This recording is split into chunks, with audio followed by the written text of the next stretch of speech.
Welcome. I'm your host, Dustin, and welcome to SCREAMBOX Essential Picks, episode 29.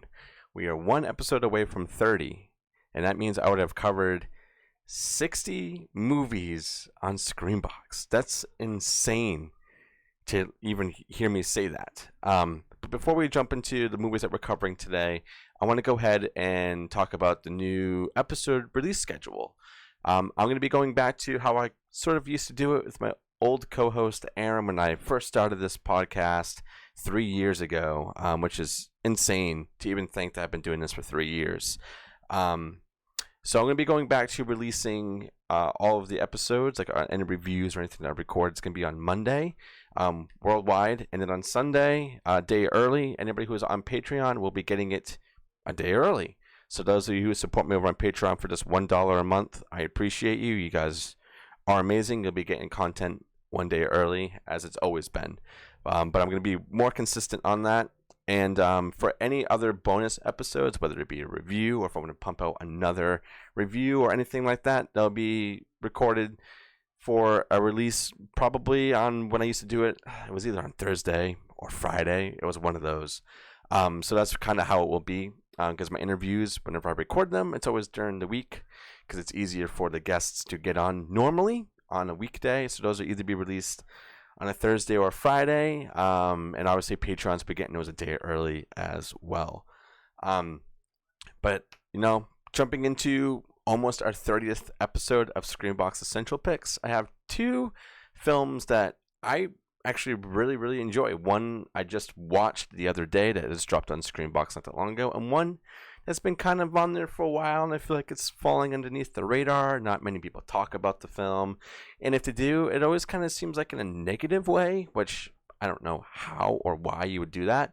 But the films we're going to be talking about is The Collector and Eerie Fairy Tales. Both of these films, I think, set such a great mood and pacing. Collector, obviously more of a slasher and kind of an atmospheric film, where Eerie Fairy Tales is, I kind of describe it as like, it's very campy. It has a little bit of camp from it. It's a Russian film, so it has a little bit of like, a foreign feel to it, which I really enjoy. But it kind of feels like a really grown up Goosebumps in a way. So campy, dark Goosebumps is kind of how I summarize Eerie Fairy Tales, but we'll go into that even more when we start talking about it. But let's jump to our first one, which is The Collector. And this came out, I always forget the year, 2009. It is rated R. It's an hour and 30, so it's literally 90 minutes. And IMDb has it written for the plot as, despite to repay his debt to his ex-wife, an ex-con plots a heist at his new employer's county house, unaware that a second criminal has also targeted the property and rigged it with a series of death traps. It's also, it's rated 6.3 out of 10 with 72,000 reviews on IMDb. And let's go and see if Rotten Tomatoes has anything different. Okay, the synopsis is always a bit different. I like to read both of them regardless. And this says, despite from money to pay off a debt, a man targeted a wealthy family's home and plans to break in and steal a valuable gem. He soon learns that he's picked the wrong night to carry out his plans, for a masked madman has gotten there first, imprisoned the family, and lined the mansion with deadly traps. Very crazy. This film, I enjoyed.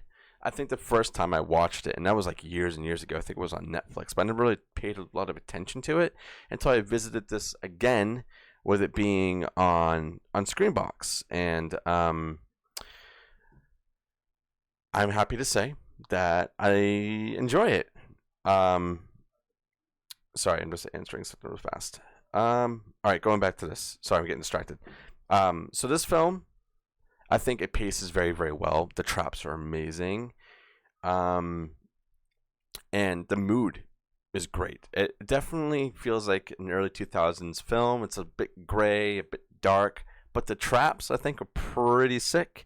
The way that some of the people die in this film is very crazy. You got like tripwires and a bunch of other really crazy things.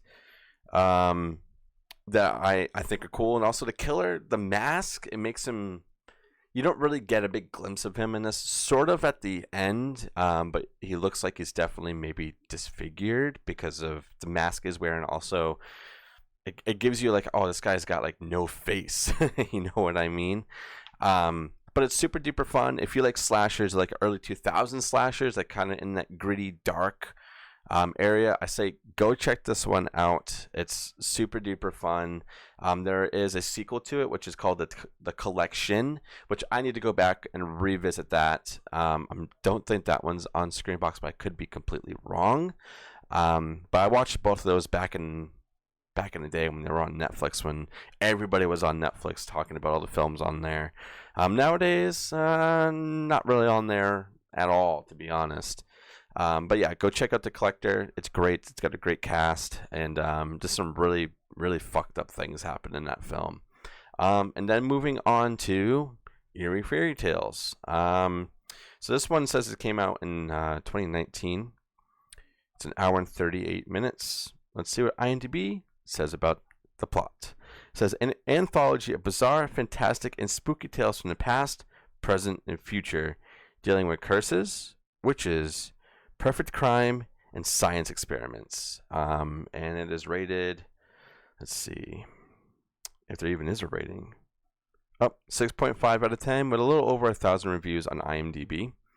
And Rotten Tomatoes, because they always have something a little bit different, they have it written, an anthology of bizarre, fantastic, and uncanny tales of the past and future about love, fear, this world, and beyond. Okay. There are absolutely no ratings for critic or audience at all. I'm trying to see if that actually came out in 2019. It doesn't even actually have that. I'm just going to go with what it says on IMDb, that it came out in 2019, which kind of feels like it did. I feel like the way things are shot, the music, I really think that the music and all of the parts in this film really give this movie what it is. Like, you feel like you're in this part of time or things like that, because there's a period piece, and then there's one that's looks like it was probably like in the 1950s or 60s. Then you get one that's in modern, and then you get another one that's in modern. It's really, really cool. There's five different tales, I'm pretty sure, in this. And one of the ones that I thought really stood out because of how weird it was is there's an UFO alien experiment plant that these two detectives go and kind of look at, because it's open to the quote-unquote public, for people to go and see it. That happens. Like, that's the second one, and then there's one right before the very end that's a period piece that's I want to say it's about like a half hour long.